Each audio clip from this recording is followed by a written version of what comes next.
What's the difference between a $40 knife and a $400 knife? Now, in the broader gear community, you're hardly going to find a more controverted, debatable question than that of the relative value of knives in different price segments. Just look at any knife channel and you'll see widely ranging comments of very different positions about whether any given knife is worth what it's worth. This is especially true on channels that feature art knives like Jim Skelton's channel, or really any channel that features a knife that commands a premium price. So what I'm going to do in this video is hopefully provide a concrete frame of reference, especially for someone who's new to the knife hobby. Someone who might be just wondering what are the differences between these different categories of knives.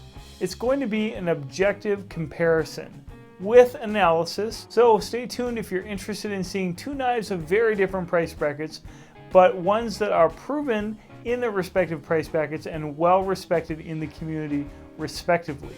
We'll see if getting the cheaper one is going to make more sense for you, or if what comes with a higher price knife is going to be something that ultimately you're going to get more satisfaction from.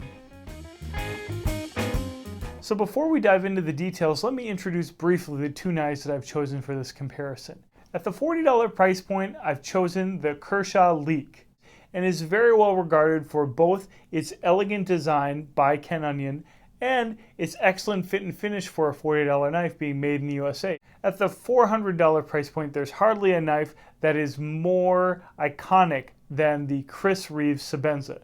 And I've chosen the small Sebenza 21 because it's comparable in size and in lock design to the Kershaw. Now, one objection that I want to deal with straight away before we get to the tabletop part of this video is what I want to call the Caveman Objection. This is a comment that basically asserts that a knife has no purpose whatsoever beyond a purely functional purpose.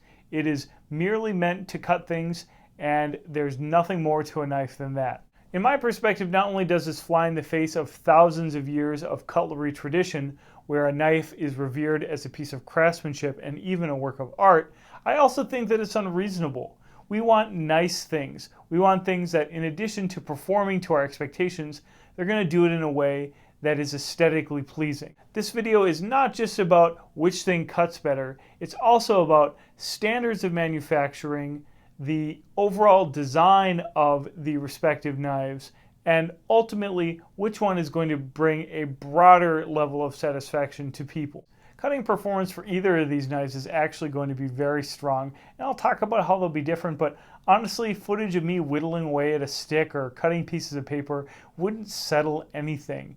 At least to me, it wouldn't settle anything. So that being said, let's get a good close look at these knives and get started. Well, all right, let's get right into it. On the left here we have the Kershaw Leek. This is reference 1660. And on the right here we have the Chris Reeves Small Sebenza 21.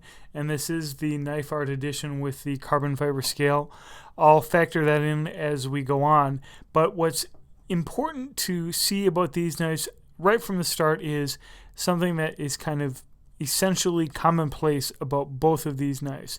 Namely, they are steel Framelock knives, or as Chris Reeve might insist, integral lock knives. So basically the locking mechanism of the knife is built into the scale. Now you'll see also that they're about the same size. They also have a similar clip configuration. And these are a number of superficial reasons why I decided to go with these things. The lock is the main reason I wanted to choose these two in their respective price ranges, because both of these knives are trendsetters for the popularity of the Framelock design, which is extremely popular now, but they're also benchmarks for quality Framelocks. Neither of these have any problems. Okay, so I won't be going through the specifications point by point, but we will be covering them as we're going through them.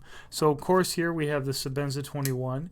This is a knife with a 6.875 total length overall and a 2.94 inch blade. Here we have the Kershaw Leek, and I have the safety on here. I'll mention that in a little bit. Gotta get that off. And what we have here is a knife with a total of 7 inches overall and a 3-inch blade. The long and short of this is that they are almost going to look identical to someone who practically doesn't have a ruler in their hand. The Sebenza is ever so slightly shorter, as you can maybe ascertain from the butt, and then the actual blade length is just a touch shorter, but overall the dimensions are very comparable. In addition to the lock profile being a frame lock or an integral lock, if you want to use Chris Reeve speak, we have different blade profiles. And this is one thing where with the Chris Reeves, maybe I could have gone with the Insingo with a more Wharncliffe blade shape, because that is what the Leek has.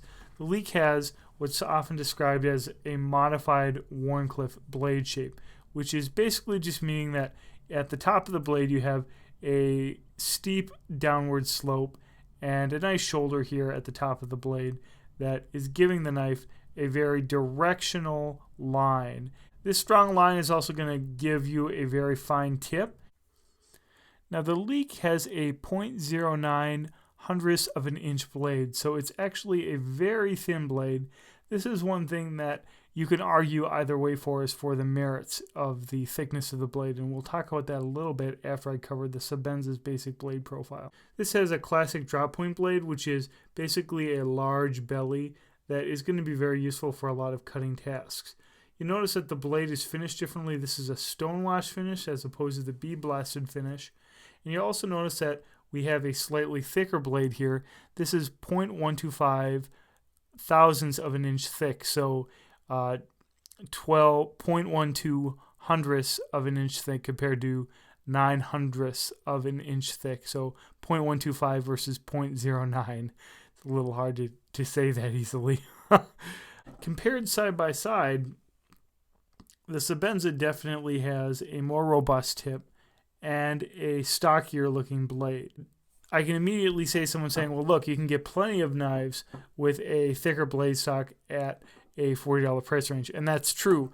Ultimately, the thickness of the blade stock is not something that I would say is a demerit for the Leek. It's more of a design choice. What you get with a narrower blade stock is a commitment to using it for finer tasks. This is going to be a much better letter opener than, say, your Kershaw Thermite, which you might get at a roughly the same price. Now, the Chris Reeve Sebenza is sort of famously right in the middle of blade thickness. This is going to be good for pretty much all the fine cutting tasks that the Leek is going to have without any of the setbacks of having, say, a really thick knife that you might get, say, on an Umnumzon, a Chris Reeve knife that's built a little bit stockier. Moving back a little bit further on the blade, you'll start noticing some other things. You'll notice that obviously both of these knives have thumb studs. In the case of the Kershaw Leek, the thumb stud also is a blade stop. That is, it plays a role in preventing the blade from traveling excessively upwards. Whereas in the case of the Sebenza, the thumb stud is purely for sake of deployment. Now, obviously, you're probably thinking about the fact that the Leek has a flipper and the Sebenza doesn't, and how does that affect the deployment of the blade? And that's a very good thing to talk about. But before we get there, I do want to pay attention to one other thing, which is how the blade finishes, namely the ricasso as it's described in Knife Guy nerd terms. Basically, it's just a question of, are you going to be able to sharpen this knife easily? And with the Chris Reeve Sebenza, you're going to be able to use a sharpening system all the way up to the edge of the blade and still have room here to work your stones across very evenly. Now, unfortunately, you don't have anything like that in the Leek, and that's one thing that you can tell even in some of the details of the blade grind there. You can see how it kind of tapers off at the end. You're just not going to be able to sharpen the Leek in as even of a way all the way up to the little choil here, I guess you might say, the way that you're going to be able to get a consistent edge on the Sebenza. Okay, let's talk deployment here. Obviously with the Sebenza you have a thumb stud, and it deploys very smoothly, kind of characteristic of a Sebenza. It is particularly smooth, which means there really aren't any hitches or variances in the feel of deployment all the way through. It is a relatively slow deployment, by which I mean The knife has a fairly stiff detent. See, I have to apply a certain amount of pressure to the blade before it comes out. And it is recommended by Chris Reeve that you just deploy the blade all the way through with your thumb. In other words, not flicking the knife open. Now, it has a huge stop pin in the back of the blade, and so I don't really see a problem with flipping it open. And it does flip open very quickly for a thumb stud frame lock. And as you break these Sebenzas in, this is my third Sebenza, they do get faster and smoother. And so they do famously drop once you get them broken in properly, so that the blade will pretty much fall freely into place. But that doesn't really compare to the theatrical way that the assisted leak opens. And this is something that definitely is very appealing, I think, especially to new knife people, having some assisted blade action. This is obviously a small flipper tab here, and when you flip the knife open, it just rockets open from any angle. Now, in my experience, speed safes, if you were to actually see which one was faster in slow motion compared to manually opening, it isn't a whole lot faster, but the amount of effort that it takes to get the knife to open is very different, and I would say probably overall a bit less effort than actually doing the work to open a knife yourself. One thing that these speed safe knives have, and most assisted knives, especially from Kershaw, have, is almost like a little bit of recoil when these knives are opening. Now, this is not like a beast spring-loaded knife where it's going to fly out of your hand, but there's definitely a little bit of shock as the knife is fully engaged with the lock here once it's fully open. You can, of course, open this knife by the thumb stud too, and the spring mechanism will work the same way. And I would say that the thumb stud is actually fairly well accessible in this knife, even though it isn't intended as the primary means of deployment, I would say. You can see that there really isn't a cutout here on the lock side, for example, for the thumb stud, the way that there is definitely a little bit of a cutout in the frame lock on the Sebenza, were you to have a thumb stud on the opposite side of the one that's on my Sebenza. So as far as deployment goes, I would say, especially for someone who's new to knives, the speed safe assisted style of opening is going to be more entertaining and more dramatic. It's also much more in your face, and it is mechanically complicated. Now, I don't think it's really a problem with a leak, but it is a problem with other Kershaws that the speed safe assist is something that's a liability. It can break, the spring will break, and then you'll be left with a knife that either needs to have the spring taken out or replaced in order for the knife to function properly. Now, most of us who have had knives for a long time, we find these sort of exotic styles of deployment to be more of a novelty than a necessity or even a benefit.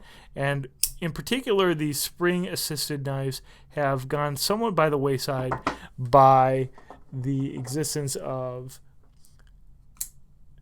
bearing systems. This is a CRKT Swindle, and I could have easily compared this to the Sebenza and said, and it would have the technological advantages of a bearing system and a spring-loaded clip here, and a number of other little details like this 3D machine handle that would arguably put it in a position that the Sebenza doesn't have. Now, why did I not choose this one instead of the Leek? Well, it's really pretty simple. The Leek is more of the benchmark than the Swindle. The Swindle is a very new model. Although it's been well received by the community, by no means does it have the legacy of the Leek. And it's much less likely you're going to find this in a store than you will find a Leek. I actually have only found this in a store once, and that was the occasion that I bought this, and it was not a store that would, normally be bringing in your average consumer, whereas this can be found at pretty much any Walmart anywhere or any Gander Mountain anywhere. Now, when you're talking about $400 knives, you're not going to find a Sebenza in any kind of store, so it's not going to be the same kind of problem, but you are able to buy Sebenzas from a variety of dealers, and they are very commonplace, relatively speaking, for $400 knives. They don't have limited productions for all of the line of Sebenzas the way that some $400 knives are, especially with custom knives, very limited and very difficult to find. So we've discussed deployment. How is the lockup once the knife is deployed comparable? Well, as you can see, the Kershaw is a very thin knife, and it seats very deeply in the frame lock when it locks up. Probably about 45 or 50%. And the result is you're going to have a knife that has very solid lockup. This is a knife with no blade play whatsoever, and it is a knife that is definitely confidence inspiring as far as the lock goes. There's no question that this blade is fully locked and fully engaged. Moreover, having a steel handle as opposed to the titanium handle, and we'll talk about this in a bit, the disengagement of the lock is buttery smooth because you have steel on steel, and so there's no friction due to having different materials. So I would say that the lockup on the Kershaw Leek is actually excellent and not really worthy of criticism precisely insofar as you consider the lockup. Now, the Sebenza's lockup is definitely a little bit more controversial, but I would say in the end is just as good. So what you'll notice about the Sebenza is that, relatively speaking, it has a later lockup than the Leek. And this Sebenza isn't any older of a knife than the Leek. They're both less than a year old. What's very typical of Sebenzas is that they have late lockup, but then they don't move. What will happen with many knives, especially titanium frame locks, is that you'll see slight micro wear on the face of the titanium lock, and basically what will happen is the locking surface and the geometry of the locking surface will change a little bit, and the lock will move more towards the opposite scale. This really doesn't happen with Sebenzas. I've had Sebenzas that are very old, over 15 years old, and they pretty much stay the way that they are once they are settled in. Lockup may be equally tight and confidence inspiring for both of these knives, but the actual experience of lockup in the hands is definitely different. For example, one thing about this Kershaw which is a little bit problematic is you don't really have a lot of lock bar that's easily accessible to the hand. So you have to really kind of push your thumb in there to get it to disengage, to get it to close. Now, is it a problem? Is it something that you won't get used to? No, you definitely will get used to it, and you can see that the scale is definitely rounded and cut away ever so slightly so that you can get your thumb in there to disengage the lock. Is it the kind of thing that's a deal breaker? By no means. In fact, the subtlety of the cutaway is definitely a kind of Ken Onion style of design theme where it's not going to overwhelm you, but it will get the job done. The Sebenza obviously has a much more prominent cutaway so that you're going to place your thumb very assertedly in this spot. But overall, I would say that disengaging the lock on the Sebenza is equally as smooth. I mentioned before that the Leek is steel on steel, and that's going to make it smoother. With the Sebenza, you have titanium on steel, and so with lesser titanium frame locks, you might have something called lock stick, which is basically friction from the two different materials interacting as you're disengaging the lock.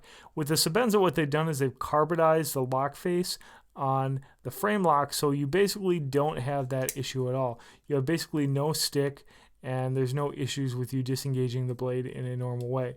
So for someone getting a Sebenza as their first titanium frame lock, you wouldn't even be aware of some of the problems that can be built into titanium frame locks.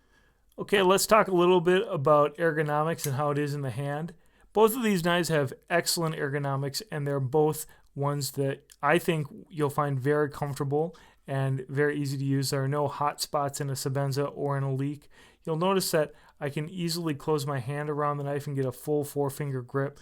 There's just a very nice way in which the hand interacts with the smooth scale here. The carbon fiber scale definitely doesn't have any texture. It's very smooth and pleasant. It's a little bit warmer to the touch than a metal is too, which is just noteworthy. The titanium scale side on the Sebenza has a lot of texture. It's very heavily bead blasted, and it gives a definite confidence when your hand is dry that the knife isn't going to slip.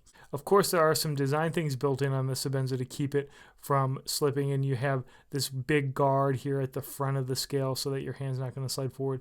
Also, you might notice that there's a bit of an upwards trajectory on the jimping on the Sebenza so that, again, your thumb's going to have a very noticeable transition were it to slip off that jimping to go onto the top or the crown of the knife. Overall, the small Sebenza 21, even though it's very simple, is a hallmark for secure blade design in the hand. The Kershaw does with curves what the Sebenza does with lines. Again, you have a prominent stop, accentuated especially by the flipper, a very comfortable feel in the hand that definitely allows for a 4-finger grip.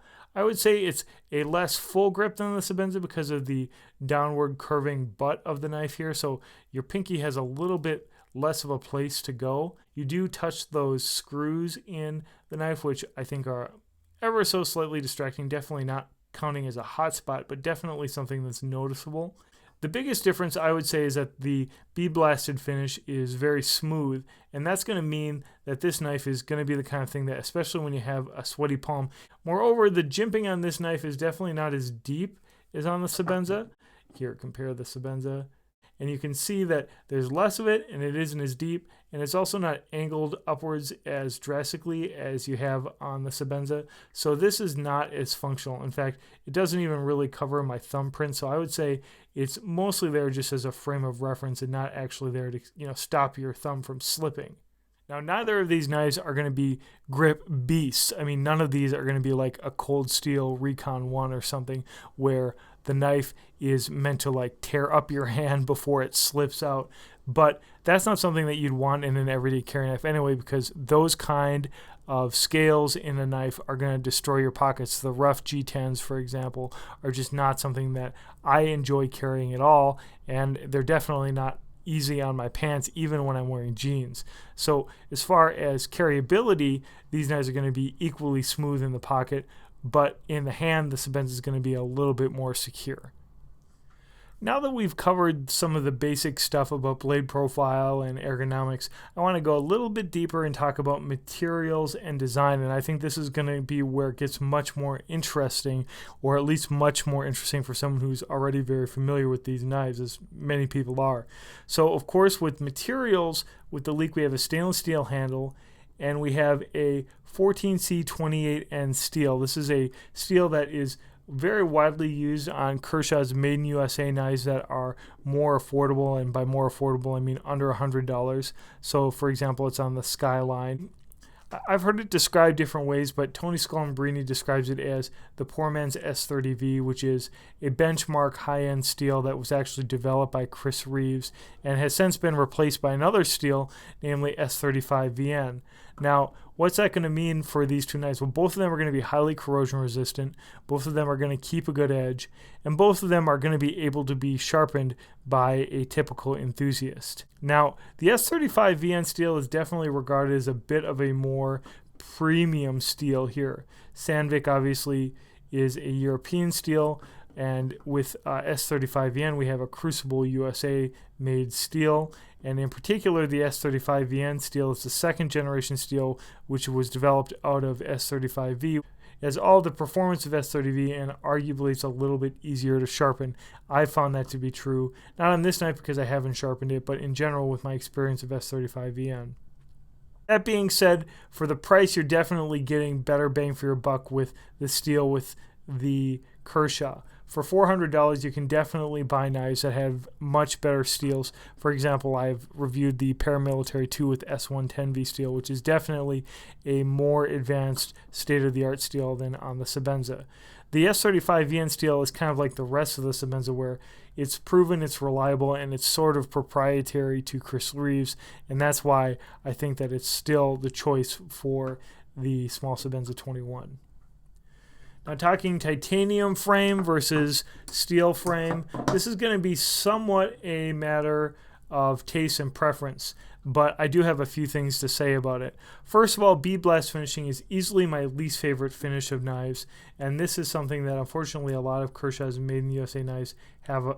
And the problem with it is not only does it pick up scratches really easily, and that's a problem, it also sort of shows fingerprints and grime really easily. So you'll notice there's a slight scratch here. This knife has literally hardly been carried by me at all, and it's already picked up a huge scratch here. This is the OCD part of my brain that just freaks out when I see this. So when you get one of these knives, it's going to take you quite a while before it's so scratched up that it's going to have what I would consider an acceptably uneven finish, namely one that you might have like already from the factory with this Sebenza 21. This stonewashing finish, which is obviously mechanically stonewashed, is a very even style of blade finishing, but it also hides scratches and hides wear really well. So I love the stonewashing. Interestingly though, Chris Reeve does have a blasted finish on the titanium scales, and so you get what's often described as snail trails on these Sebenzas, and basically that's just very swirly little marks, signs of wear on the titanium that is different than what you'd find on a blasted steel finish, which is obviously more of a smoother satin finish. But the wear is definitely there, and you can see there are little spots where the wear is definitely showing, especially on the clip. So if you want a knife that's never going to show any wear, the Sebenza 21 is not any better than the Leek, but overall I'd say that the finishing on the handle for the Sebenza is going to hide wear better in the long run. But the way the Sebenza starts to really become a much more distinctive knife in comparison to this Kershaw is in some of the details of the finishing. And so let's talk a little bit about this. So first of all, I want you to notice, and I've talked about this extensively in my previous Sebenza review, about the marvelous attention to detail in the chamfering in the Sebenza 21. Just notice how evenly and how perfectly all this machining is, how there's a slight indentation for the stop pin here, how in the actual frame lock aspect of the scale you have this slight curve here, and all this is carried through perfectly well.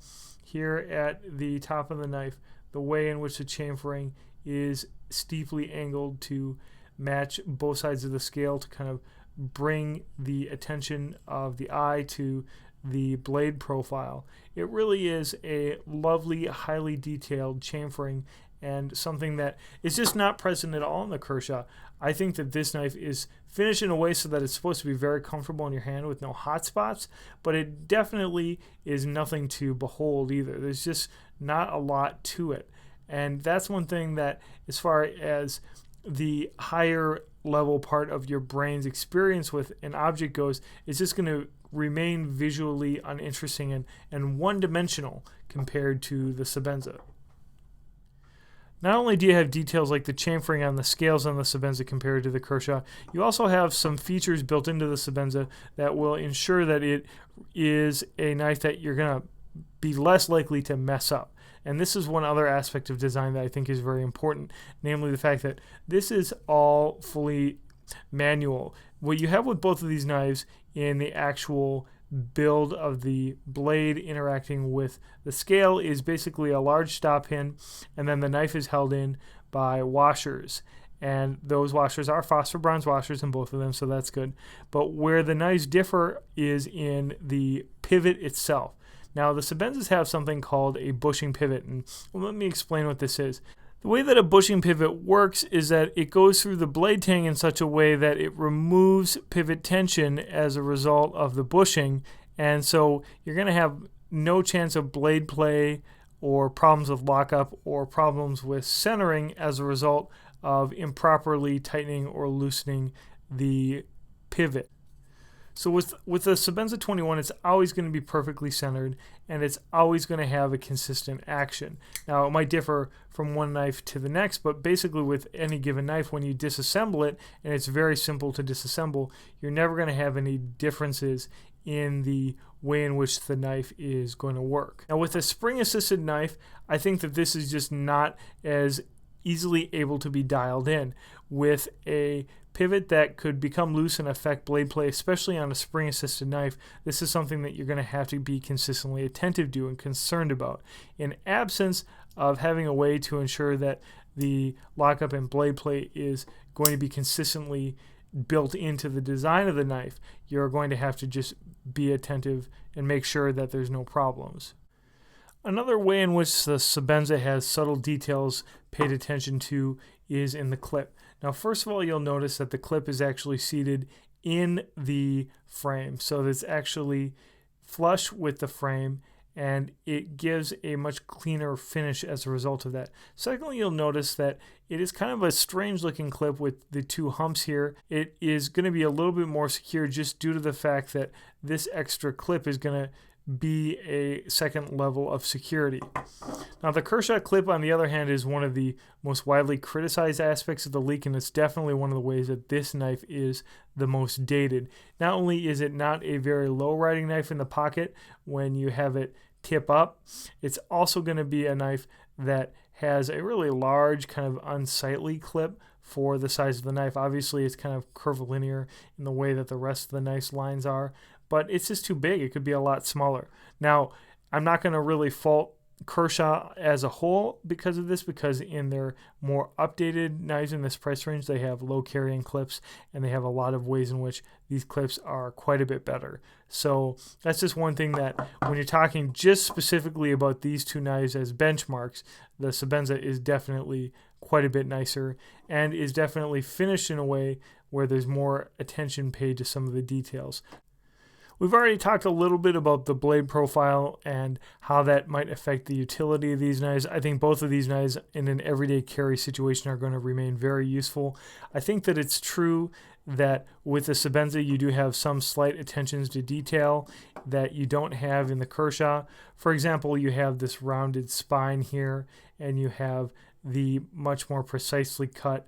You'll also notice too that the thumb studs respectively are quite a bit different. The Sebenza has this kind of famous nipple thumb stud, which is anodized, and it's anodized in this beautiful blue, and it is definitely finished with a little bit more precision than what you're going to have in the Kershaw, which is just not going to be as perfectly rounded and basically gone over the way in which you're going to have in the Sebenza.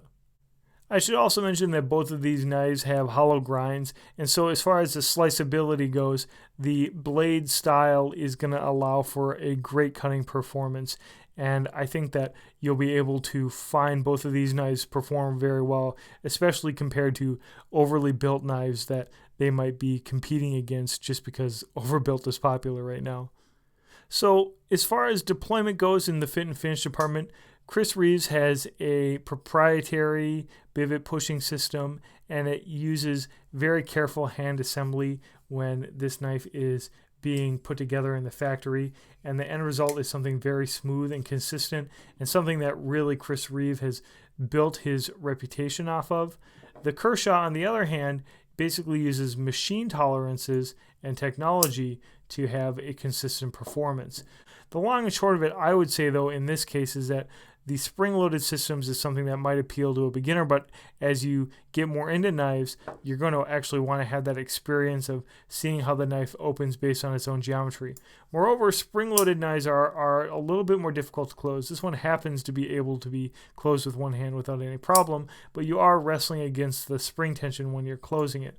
Whereas the small Sebenza definitely, when that lock is disengaged, it's going to close just as smoothly and as easily as it were if you were to get it open. So that's one thing that is definitely different about a manual style of blade that has a smooth opening system due to tight tolerances and a high level of manufacturing, versus a knife that has a smooth opening and a relatively different style of closing because of the mechanism that it has. This is the Knife Art edition of the Small Sebenza 21, and what it features is a gorgeous, unique carbon fiber scale. This is something that's only found in the Knife Art edition, and it is absolutely perfect in every way. Carbon fiber is a difficult material to work with because there's a lot of layers to it, obviously, and it's very easy to get what are best described as voids or holes in the scale, and this knife is completely voidless in its carbon fiber, and moreover the carbon fiber is really expertly machined to the same level that the titanium scales are. This is definitely something which is a bit of a luxury or something exotic that you would be paying extra for, even above and beyond a regular Sebenza, but it definitely sets this knife apart in a totally different way than you would find in any of the Kershaws. Even in the limited edition Kershaws, I really looked at, there are so many limited edition Leeks here. There's none, to my knowledge, of one with a full carbon fiber scale, and were there to be one, I'm sure it would not be the same grade of carbon fiber as you would have on the Sebenza. So that's definitely something that is only accessible when you're willing to pony up for the Sebenza. And to me, it's well worth it. There is a bit of difference in weight between the Sebenza and the Leek, and it's just a difference of 2.3 ounces in the Sebenza versus a total of 3 ounces in this Framelock Leek. Now you can buy a Leek that has an aluminum handle and a liner lock, and that's going to actually weigh 2.5 ounces. So if you do just care about the weight, get the liner lock leak, it's not going to have as robust of a lock in my opinion. In fact, I had a liner lock leak and I thought that the lockup was pretty sketchy. The liner lock is just so thin. Now, to be able to get the robustness of a frame lock and the lightweight with the scale definitely is something that is only possible with the use of really nice materials, as is done with this Sebenza, but it can be had at another price range. And so, I've reviewed this Spyderco Techno that has an aftermarket carbon fiber scale. There are ways in which you can get carbon fiber and titanium frame locks for a lot less than the Sebenza. In my experience, though, the Sebenza still has pretty much the nicest carbon fiber that I've seen on a knife. Okay, just as far as extras go or other little design touches, one thing you'll notice in the Kershaw is that the screws don't actually come all the way through flushly on the lock side. So that's just one sign of mass manufacturing, that even though they're pretty consistently coming through here, they are not perfectly smooth and flush with the knife, and that's just one thing that it's a detail that you'll notice if you're really paying attention to it. Also, you don't have a flow-through construction because of the speed safe system. On the Sebenza here, you have a flow-through construction with the one pillar in the back and then the stop pin here. That's going to make it easier to clean, and in general just the build is a little bit cleaner here. This version of the Sebenza also comes with a titanium Chris Reeves bead, which is also anodized, and it's very handsome. Definitely a perk, kind of a thing that you would want as an extra since you're spending the money on a Sebenza. So just to summarize, as far as fit and finish goes, functionally both of these knives are from the factory, very high quality and very functional. As far as the details go, they're vastly different, and that's one thing that you're going to find definitely true as soon as you get really above $100 on any of these knives. This is another knife that is really an example of how manufacturers are pushing manufacturing details at a slightly higher price range. Now, the ZT-0808 is a $200 knife and is less exclusive than this knife Art Sebenza, but it's definitely showing that you have Kai USA having the capacity to make really nice, really well finished knives at a slightly higher price range than the Leek. Okay, one other last thing I want to talk about is the X factor with these two knives, and basically is there a mystique or a reputation or other things that might sway you to pick one over the other? And I think that obviously the Sebenza is kind of a legend in the high-end production knife realm, and it's definitely what would be described as a grail knife for many people, myself included. And so to be able to have a Sebenza in my collection is something I'm very proud of and something that I really like.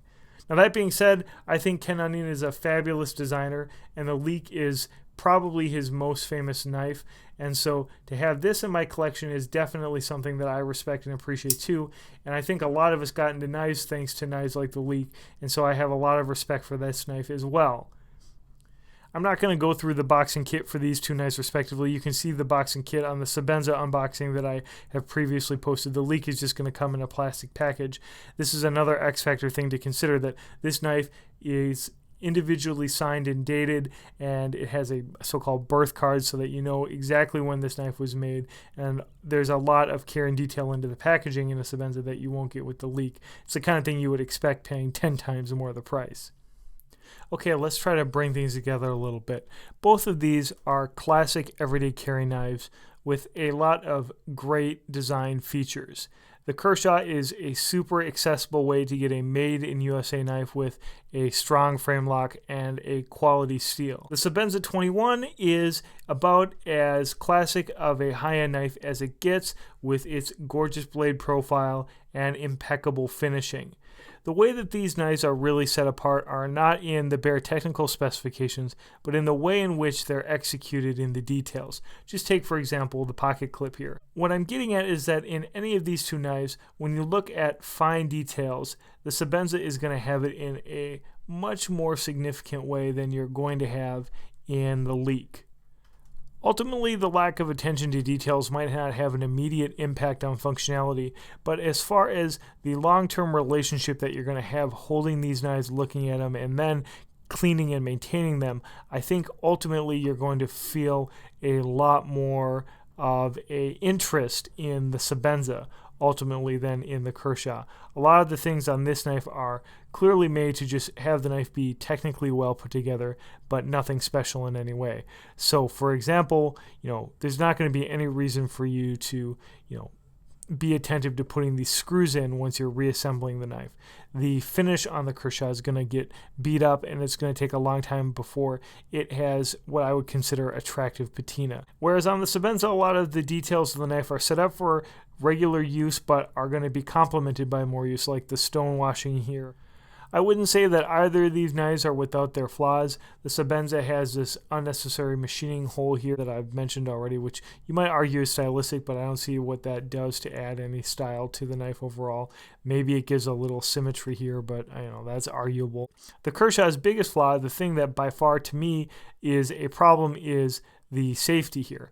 Now the safety is just incredibly ugly, and it is actually really the kind of thing that any responsible knife owner should not need. So it totally destroys any sort of visual interest you might have in the butt of this knife, and probably adds a little bit of weight, and definitely is another thing for a knife owner to have go wrong. This little piece of plastic on the inside here is definitely going to be prone to breakage, and it's just not something that I like at all. Neither of these knives are perfect, but the flaw is definitely greater on the more affordable knife. And I'm going to argue in general, maybe controversially, that when you find flaws on this sub $50 price range set of knives, you're more likely to find ones that are real big flaws, ones that are going to make the knife significantly uglier or less useful.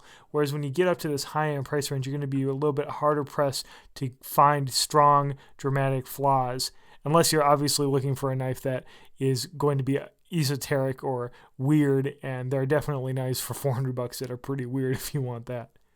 I mentioned once that I didn't want technology to have too much of a bearing on this conversation because I feel like it can kind of muddy the waters when making just purely qualitative difference comparisons. So for example, you can get ball bearing systems at any price range now, from a fairly affordable price range, as is the case in this CRKT Swindle, to a much nicer knife such as on this ZT-0808 and beyond. You can get ceramic ball bearings on very high-end mid-tech knives, for example, which are even a level beyond the Chris Reeve Sebenza, many people argue. The point is that these are features that are largely a result of manufacturing moving forward and not of qualitative difference. Both of these knives are high-quality knives. Both of these could merit maybe a similar comparison. But when comparing the Chris Reeves with this Kershaw, basically the thing that you'll notice about technology is that the technology in this knife is obsolete. Now, I fully expect that in 10 or 15 years, the plastic caged bearings that are in a lot of affordable ball bearing knives are going to be replaced by metal ball bearings, or maybe ceramic will get cheaper. And then you're going to have another way in which obsolescence is built in to the technological features of these knives. Now, the nearly 28-year-old technology of the Sebenza 21 is basically going to remain proven. And so that's one thing that I think ultimately kind of cancels out the importance of the technological side of bearings and fancy clips and special detents and all of that. This is basically just proven design, and the Leek is a proven design too, but it's definitely period. I've really enjoyed having these knives and thinking about how they're similar and different.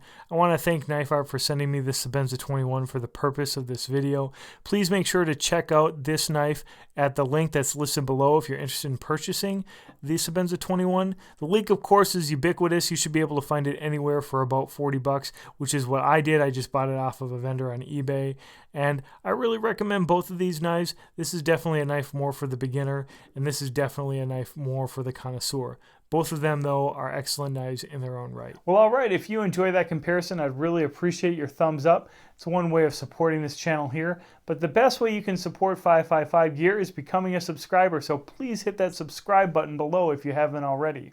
Thanks a lot for watching, and I really appreciate your time.